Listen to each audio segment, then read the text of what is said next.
Oui, chez Krone, je suis venu en express pour voir ce que donnait ma boîte. Parce qu'il faut que je retourne fabriquer une nouvelle boîte un peu améliorée, un peu plus conforme à la version définitive. Je suis venu rapidement. Je montre rapidement là que j'ai bien travaillé sur les framboisiers. J'ai creusé un peu devant là. Et puis j'en mettrai un peu plus l'année prochaine et je vais vraiment voir un beau champ de framboisiers là. Alors, bon, il y a beaucoup moins de frelons, hein, c'est clair. Mais il y en a quand même en vol stationnaire. Là, j'ai vu un truc terrible là. Là, les frelons, quand ils se posent, quand ils osent se poser sur la planche, quand il n'y a vraiment qu'une abeille ou deux, ils attrapent les abeilles au sol. Hein. Bon, pas beaucoup, mais ils peuvent le faire en fait. Un frelon qui va se faire taper. Je mets ma main au-dessus, en dessous. Hop! Ouais, c'est bon. C'est bon, il est monté. T'es limite. Ok, donc voilà le résultat. On voit que la boîte capture parfaitement.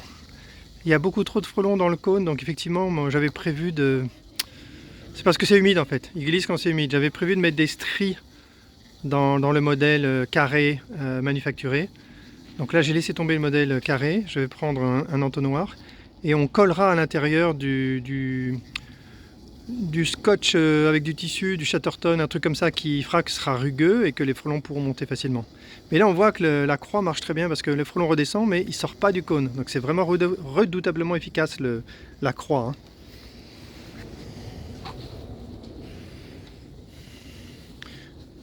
Ouais, le jardinier disait oui il y a moins de frelons. Ben non, il n'y a pas moins de frelons, il y a beaucoup moins de frelons. Enfin,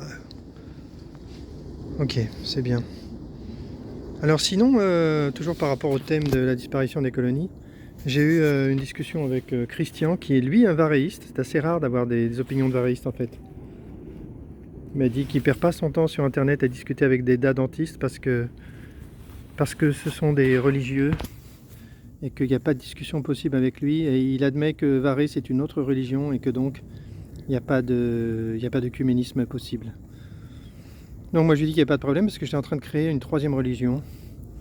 Donc ceci dit, moi j'écoute les messages des anciennes religions, des religions de l'ancien monde. Hop, attention, hop, ah, j'ai fait piquer mais par les orties. Ouf. Ok, 2 sur 3, pas mal. Allez, ici. Hop, petit frelon. Hop, petit frelon. Monte. Hop, hop. Attention, petit frelon. Ah, ortie. Hop. Alors, en tapant comme ça horizontalement, hier, j'ai touché la porte et je me suis découpé le doigt. Génial. J'adore. Ok. Voilà. C'est bon, c'est calmé.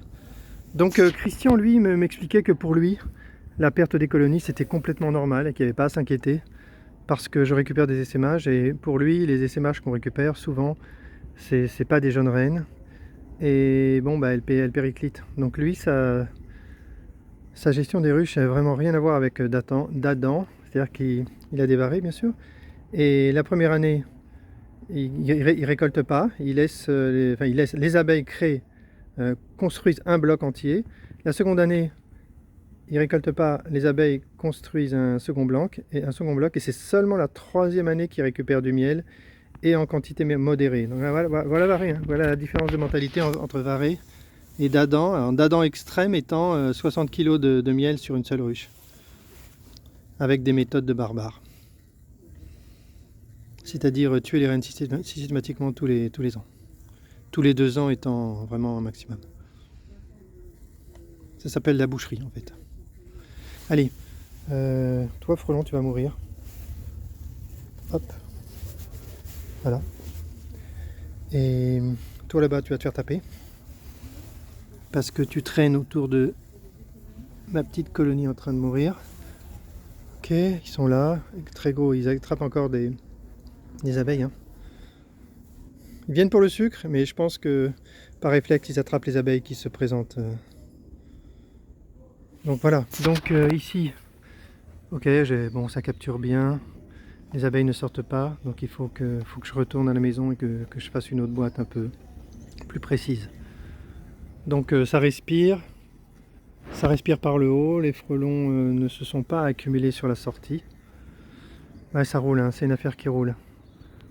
C'est une affaire qui roule, pas de souci. Et bien sûr, c'est là c'est la preuve que tous ces frelons ont été capturés entre hier soir et ce matin. Ça c'est clair. C'est clair que c'est pas de l'accumulation, j'ai posé le piège hier. Allez, attention frelon. Allez, allez frelon. Ah, parti. Ah, pour revenir.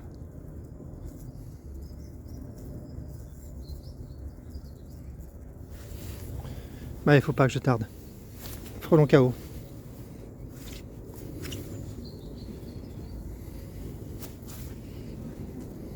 Putain, il est toujours pas mort. 3 fois écrasé, toujours pas mort. Waouh. Un autre ici. Frelon KO, je les écrase, mais plutôt, c'est plutôt pour les achever. Hein. Terminé, hein. Il n'y a pas grand chose à ajouter là. Il faut que je ramène du candy. J'ai raté mon candy hier. Je l'ai fait trop cuire, je crois, il est tout dur. Encore 2 kg de sucre gâché.